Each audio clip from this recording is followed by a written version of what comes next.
Hello! We're excited to show you our native speech capabilities. Welcome back to the English journey.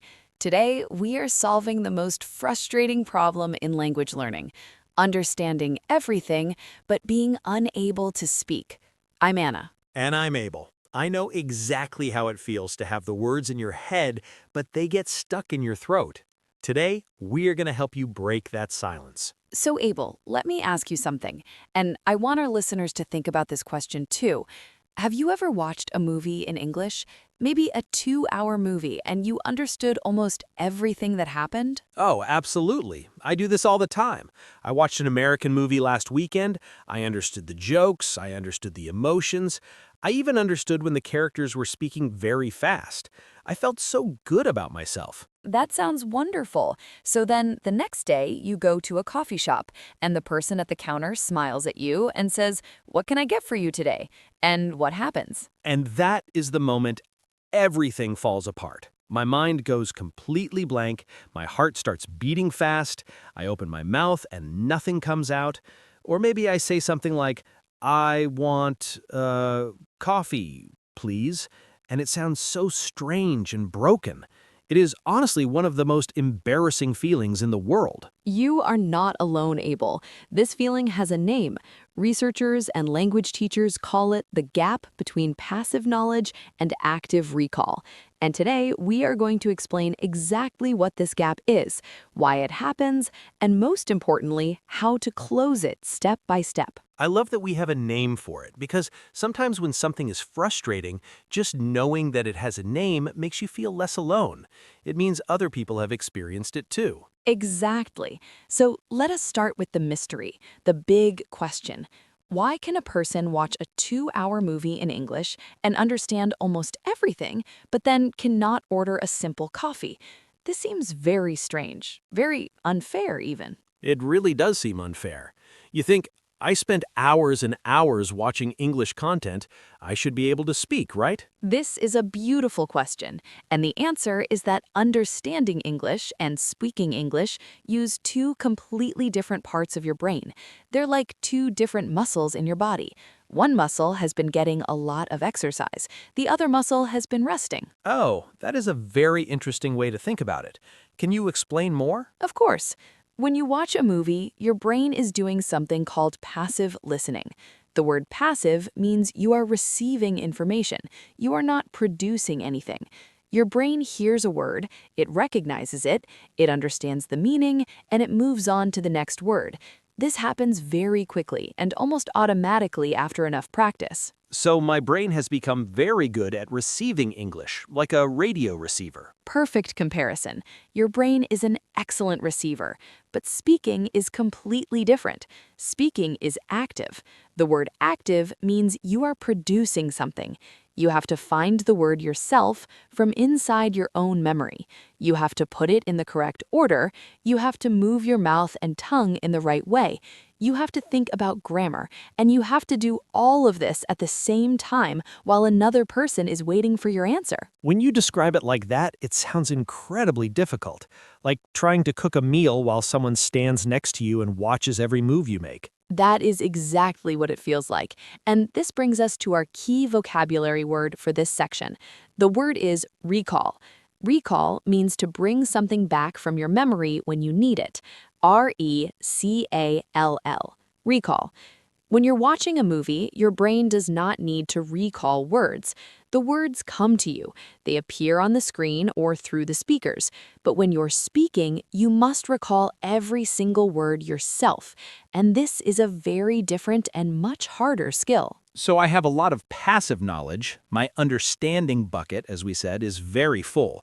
But my active knowledge, my active recall ability, is almost empty. Beautifully said. And this is so important for everyone listening to understand. Having a large passive vocabulary, meaning words you understand when you hear or read them, does not automatically give you a large active vocabulary. Active vocabulary means words you can use yourself, spontaneously, without thinking too hard. And spontaneous is our next vocabulary word. Spontaneous means happening naturally, without planning. S-P-O-N-T-A-N-E-O-U-S. Spontaneous.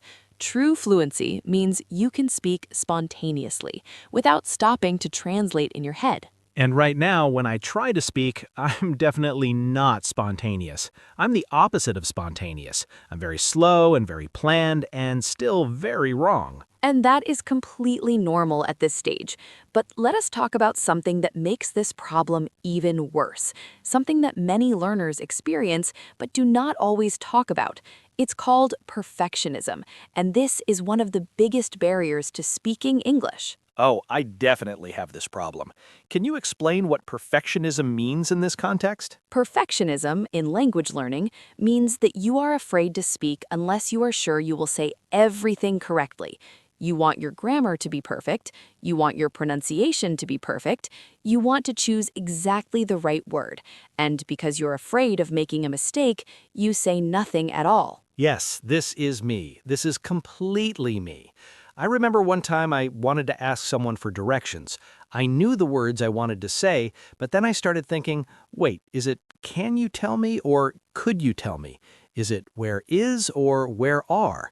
And while I was thinking about all of this, the moment passed. The person walked away and I never asked my question. This is such a common experience, and I want everyone listening to hear this very clearly. Perfectionism is not your friend when you are learning to speak. It's an obstacle, and obstacle is our next vocabulary word. An obstacle is something that blocks your path. OBSTACLE. Obstacle. Perfectionism is a mental obstacle. It stands between you and the words you want to say. So how do we remove this obstacle? How do we stop being so afraid of mistakes? The first thing we need to understand is that native speakers make mistakes too, every single day. They say the wrong word, they use incorrect grammar, they stop and start again, and nobody thinks less of them. Communication is not about being perfect. Communication is about being understood. If the person in front of you understands your meaning, you have communicated successfully. That's the goal. That actually is very freeing to hear. I think I put so much pressure on myself to sound like a native speaker immediately, and that pressure is what freezes my mouth. Exactly. The pressure freezes the mouth. I love that phrase. And this is why the strategies we are going to share today are so important. They are designed to slowly, gently unfreeze your mouth, to help your speaking muscles become stronger without the pressure of a real conversation. I am ready. Tell me everything. Wonderful. So our first strategy is called shadowing. Shadowing is a technique used by language learners all over the world. And the good news is, you can practice it right now while you are listening to this podcast. Tell us how it works. Shadowing means you listen to a sentence and then immediately you repeat that sentence out loud, not in your head, out loud, with your voice. You copy the rhythm, you copy the pronunciation, you copy the speed. You're like a shadow following the original speaker. Think of footprints in the sand. The original speaker walks and makes footprints. You walk in exactly those same footprints. That's shadowing. So while I'm listening to you right now, I should repeat your sentences after you. Exactly. Let's practice this right now. I'm going to say a sentence, and I want everyone listening to pause this podcast and say the sentence out loud after me. Are you ready? I am ready, and listeners, please do this with us. Don't just listen, say the words. Use your voice. Here is the first sentence. Say this out loud. I understand English when I listen to it. I understand English when I listen to it. And listeners, please say that sentence too. Don't be shy. Nobody's listening except you. Very good. Now, the next sentence. Speaking is a skill that needs practice every day. Speaking is a skill that needs practice every day. This actually feels good. Saying the words out loud feels different from just hearing them. That is because you are activating a different part of your brain. And more importantly, you're activating the physical muscles in your mouth, your jaw, your tongue, and your lips. These muscles need training, just like any muscle in your body. You cannot build strong arms by watching someone else lift weights. You must lift the weights yourself. I love this comparison. My speaking muscles have been on vacation. They've been sitting on the sofa watching other people exercise. Exactly. And shadowing is the way to gently bring those muscles back to work. The beautiful thing about shadowing with a podcast like this one is that we speak at a slow, clear pace. This is the perfect speed for a beginner or intermediate learner to practice. You can hear every word clearly, you can repeat it comfortably, and you can start to feel the rhythm of natural English in your own mouth. I want to make sure listeners understand this. You do not have to shadow every sentence of every podcast. You can pick 2 or 3 sentences that you like, sentences that feel useful to you, and you repeat those sentences many times until they feel comfortable, until they start to feel automatic. That is a wonderful point, Abel. Repetition is the key. Repetition builds what we call muscle memory. Muscle memory means your body remembers how to do something without your brain having to think about it. musclememory. Muscle memory. When you first learned to ride a bicycle, you had to think about every movement, balance, pedals, steer. But after enough practice, your body just knew what to do. Speaking English works the same way. So shadowing is building muscle memory for my mouth. I say the same phrases enough times that my mouth starts to remember them automatically. Perfectly explained. Now let us move to our second strategy. And this one might sound a little bit silly at first, but I promise you it is one of the most powerful things you can do. I love silly strategies. Tell me. Strategy number 2 is called low pressure output. Output means speaking or writing, things you produce. Low pressure means there is no stress. No one is judging you, no one is waiting for your answer. You are completely free to make mistakes. That already sounds wonderful. Where do I do this low-pressure speaking? In your own home, alone. You can talk to your pet if you have one. You can talk to your plants. You can talk to yourself in the shower. You can narrate what you are doing while you cook dinner. You can say, I am cutting the vegetables. Now I am adding the oil. The pan is getting hot. You can describe what you see outside your window, the weather, the people walking by. Wait, seriously? Talking to plants? Seriously. And let me tell you why this works. When you talk to another person, especially in a foreign language, your brain is doing many things at once. It's thinking about the language. It's also thinking about the other person's reaction. Are they judging me? Do they understand me? Do I look foolish? All of these social worries use mental energy that should be going towards speaking. So my brain is too busy worrying about being judged to actually find the right words. Exactly. But when you're alone, talking to your cat or narrating your morning routine, all of that social pressure disappears. Your brain can focus 100% on the language, on finding the words, on moving your mouth correctly. And this is where real deep learning happens. I am going to try this today. I'm going to have a full conversation with my houseplant. I'll tell it about my day, in English. Please do. And I want to add something important. Do not judge yourself during these private speaking sessions. If you make a mistake, it doesn't matter. Your plant doesn't care.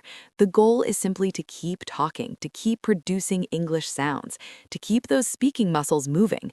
Even broken, imperfect English spoken out loud is 1,000 times more useful than perfect English kept silently in your head. I want everyone to write that down or remember it. Broken English spoken out loud is better than perfect English kept in your head. That is the heart of this whole podcast right there. Now, let us talk about strategy number 3. And this one surprises many learners because it's the opposite of what they expect. I'm very curious. What is strategy number 3? Strategy number 3 is simplification, and it means that when you're speaking, you should use smaller, simpler words, not bigger, more complex words. That surprises me. I always thought that learning more advanced vocabulary would help me speak better. This is one of the most common mistakes that intermediate learners make. They learn impressive vocabulary from books and movies, and then when they try to speak, they try to use these big, impressive words, and what happens? They get stuck because the big words are harder to recall spontaneously and harder to put together in a sentence quickly. Exactly right. Let me give you an example. Imagine you want to say that something is very interesting. You could try to say, this is a phenomenally captivating topic that stimulates my intellectual curiosity. Or you could say, this is very interesting. I really want to learn more about it. The second sentence is so much easier to say, and it means the same thing. It communicates the same idea perfectly, and the person listening to you understands it just as well. Fluency is not about using difficult words. Fluency is about communicating your ideas smoothly and clearly. Fluency is our next vocabulary word. Fluency. Fluency. Fluency means speaking smoothly and naturally without too many long stops. A person who says simple sentences smoothly and clearly is more fluent than a person who tries to say complex sentences and gets stuck every 3 words. So the path to fluency goes through simplicity, not complexity. That's really helpful to know, because I've been doing the opposite. I've been trying to sound intelligent and impressive, and it just makes me more nervous. And more silent. The goal at this stage of your learning is not to impress people with your vocabulary. The goal is to communicate, to make a connection, to get your message from inside your head to the ears of another person. That's all. If you can do that with simple words, you are succeeding. Can we give some examples of how to use simple words? Absolutely. Instead of saying, I am experiencing a significant level of fatigue, just say, I am very tired. Instead of, I would like to make a reservation, just say, can I book a table? Instead of, the weather conditions are particularly unpleasant today, just say, it is very cold and rainy today. Simple, clean, easy to say, and perfectly clear. And here's the secret. Once these simple sentences become automatic, once they are in your muscle memory, you will naturally start to add more. You will start to say, it is very cold and rainy today, and I really do not want to go outside. And then one day, it is one of those cold, gray days when you just want to stay home with a cup of tea. The complexity grows naturally, but only after the foundation of simple, comfortable speaking is strong. So we build the simple sentences first, we make them strong and automatic, and the complex sentences come later on their own. That is the journey. And speaking of journeys, let us talk about our fourth and final strategy for today. And this one is something you can start doing tonight before you go to sleep. It takes only 5 minutes, and it is one of the most powerful tools for improving your speaking. What is it? It is called the 5-minute voice note. Every day, you pick up your phone, you open the voice recorder or the voice memo application, and you speak for 5 minutes. Just 5 minutes. You talk about anything you want. What happened today, what you ate for breakfast, what you're feeling, what you're worried about, what you're excited about. You just talk in English for 5 minutes. And then what? And then you listen back to the recording. Oh, that sounds a little terrifying, honestly. I do not like the sound of my own voice. Almost nobody does in the beginning, but this is one of the most important parts. When you listen back to yourself, you're not listening to judge or to criticize. You're listening to notice. Notice the places where you spoke smoothly. Notice the places where you got stuck. Notice which words you couldn't find. Notice your pronunciation. Notice your rhythm. You are becoming your own teacher. So it's like watching a video of yourself playing a sport. You see things you cannot see when you're in the middle of playing. Perfect comparison. And over time, you will hear yourself improving. This is incredibly motivating. You will listen to a recording from 1 month ago and compare it to today, and you will hear a real difference, a real change. And that change will give you the energy to keep going.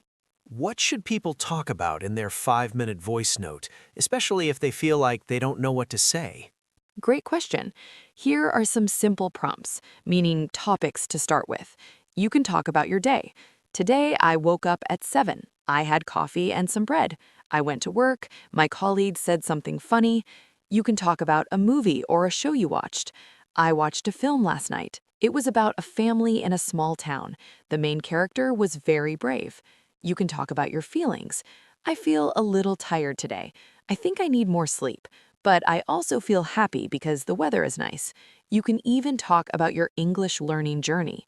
Today, I listened to an English podcast. I learned about the difference between passive and active vocabulary. These are very manageable topics, nothing complicated, just simple, real, personal sentences. And the more personal, the better. Because when you talk about your own life, your own experiences, your own feelings, the words feel more meaningful. They stick in your memory better, and you're more motivated to find the right English words to express them. I want to say something to everyone listening right now. I want to be honest with you. Before we recorded this podcast, I was nervous. Even as a co-host, even knowing the topic, I was nervous about speaking. I had so many ideas in my head, and I was worried that when I opened my mouth, the ideas would disappear. And what happened? What happened is that I just started talking. I made a few mistakes. Some of my sentences were not perfect, but the conversation kept moving. And slowly, the nervousness became smaller. The words started coming more easily, and now, 30 or 40 minutes later, I feel comfortable. I feel like I'm actually speaking English, not just surviving English. This is such a beautiful and honest thing to share, Abel. And I think this is the most important lesson of today's podcast. The fear of speaking does not go away before you speak. The fear goes away while you are speaking and after you have spoken. You cannot wait until you feel ready. You have to speak your way to readiness. Speak your way to readiness. I really love that. I think that should be on a poster somewhere. Let me also say something about the journey of learning to speak a second language. It is not a straight line. It is not like a staircase where every day you go up one step. Some days you will feel very confident. You will have a conversation and it will go beautifully, and you will feel like a completely fluent speaker. And the next day, you will try to speak and it will feel broken and slow, and you will wonder if you have lost everything you learned. Yes, I know this feeling very well. The good days and the bad days. The bad days are not a sign that you are failing. The bad days are a normal and necessary part of the process. Your brain is reorganizing. It is building new connections. It is doing deep work that you cannot always see from the outside. On those difficult days, the best thing you can do is go back to the basics. Do some shadowing. Talk to your plant. Record a 5-minute voice note. Keep the speaking muscles moving, even on the hard days. So consistency is more important than perfection. Doing a little bit every single day is better than doing a lot sometimes and then nothing for a week. That is exactly right. 10 minutes of English speaking practice every day will give you much better results than 2 hours of practice once a week. Consistency builds the muscle memory. Consistency tells your brain that English is a regular part of your life. And over time, your brain will start to make English more and more automatic. I think about how a child learns to speak their first language. They say so many wrong things, they mix up words, they invent words, they say sentences that are grammatically impossible, and nobody tells them to stop and study grammar before speaking again. Everyone around them just smiles and encourages them, and responds to their meaning, not their mistakes. This is such an important point. As children, we spoke our way to fluency. We made 1,000 mistakes, and our speaking got better and better. As adults learning a second language, we need to give ourselves the same permission. Permission to be imperfect. Permission to try and fail and try again. Permission to be a beginner, even if we feel we should already know everything. And I think the movies and the apps and the social media content about language learning sometimes make it look easy and fast. They show someone who spent 3 months learning a language and now they speak perfectly. And that can make the rest of us feel like we are doing something wrong when our progress is slower. Every learner is different. Every brain is different. Every life situation is different. Some people have more time to practice. Some people have more exposure to English in their daily lives. Some people have more natural comfort with speaking and communication in any language. None of these things make one person better than another. They just make the journey look different. What matters is that you keep walking your own path. And that you walk it with your voice, out loud, in English. Beautifully said. So let us quickly review what we've talked about today, because I want everyone to leave this podcast with clear, practical steps they can take today, not tomorrow, today. First, we talked about the mystery, why you can understand a 2-hour movie but cannot order a coffee. The reason is that understanding and speaking use different mental skills. Passive knowledge and active recall are not the same thing. Second, we talked about the perfectionism barrier. The fear of making mistakes is one of the biggest obstacles to speaking. We need to shift our goal from being perfect to being understood. Third, we talked about shadowing, repeating sentences out loud immediately after hearing them, using this podcast or any English audio you enjoy to practice saying real English sentences with your real voice. Fourth, we talked about low-pressure output, talking to your pet, your plants, or yourself in the shower, narrating your daily activities, creating a safe, judgment-free space where your speaking muscles can grow stronger without the stress of social pressure. Fifth, we talked about simplification, using smaller, simpler sentences, building fluency on a foundation of simple, comfortable language, rather than trying to use complex words that cause you to freeze. And sixth, we talked about the 5-minute voice note, recording yourself speaking for 5 minutes every day, and then listening back with curiosity, noticing your progress, becoming your own teacher and your own encourager. These 6 things together form a very practical, very achievable daily routine, and none of them require another person. None of them require a class or a textbook, or even an internet connection for the speaking parts. You can do all of this on your own starting today. Before we finish, I want to leave you with one final thought, one image I hope you will carry with you on your English learning journey. Think about the first time you tried to ride a bicycle. You probably fell down, maybe many times. Your knees were probably a little bit scraped. You felt frustrated. You thought maybe you would never be able to do it. I absolutely remember that feeling. The bicycle felt like my enemy. But you got back on, and each time you got back on, something small changed in your body. A little more balance, a little more confidence, a little more ease. And then one day, without even noticing exactly when it happened, you were riding, smoothly, naturally, without thinking about it. And now I cannot imagine not being able to ride a bicycle. It feels like I've always known how. Speaking English is the same. Right now, it might feel impossible. The words might feel stuck. Your mouth might feel unfamiliar with English sounds. Your brain might feel slow. This is not a sign that you cannot do it. This is a sign that you are at the beginning of a physical skill. And physical skills are learned through practice, through repetition, and yes, through falling down a few times. But you get back up, and each time you get back up, you are better than you were before, even if you can't see it yet. The silence will break. Not all at once, but word by word, sentence by sentence, voice note by voice note, conversation by conversation. And one day, you will realize that the words are coming before you even have to look for them. That's the moment the door opens, and you will walk through it. And we will be here walking alongside you every step of the way. Thank you so much for spending this time with us today on the English journey. It genuinely means the world to us that you choose to learn English with us. If this podcast helped you today, please share it with one person who is also on an English learning journey, because everyone deserves to have their silence broken. Everyone deserves to be heard. Your voice matters, in English and in every language. Until next time, keep your voice moving, keep your mouth practicing, talk to your plants if you have to, and remember, the speaking is the learning. Take care of yourselves, stay curious, stay patient, and we'll see you on the next episode of The English Journey. Goodbye for now. Goodbye, everyone, and good luck. You are doing better than you think.